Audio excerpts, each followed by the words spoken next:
back to my channel. It's time for another laundry restock.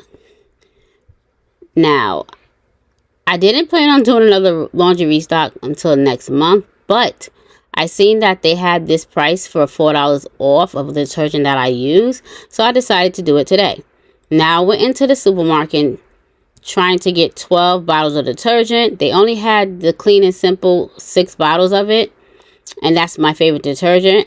So I went on to get the Sensitive Skin. Now, I've used the Sensitive Skin way before I started using Clean and Simple, so I know it works just as well.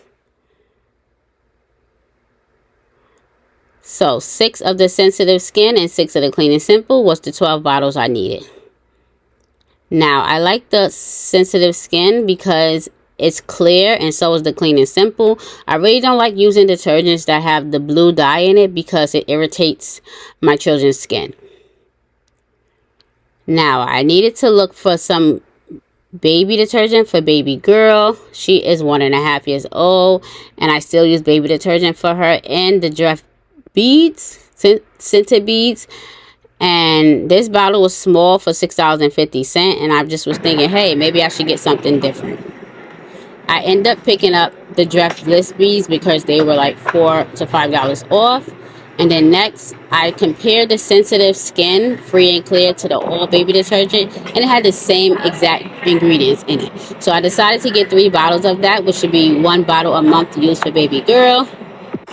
Now, I also went and got some fabric softener, some Gain beads, some Downy beads, and 2 of the other Arm & Hammer detergent, which is with the purple top, because that's the one my daughter likes to use. And she was with me, so she picked those out. My total came to $209. And this stuff should last me for 3 months.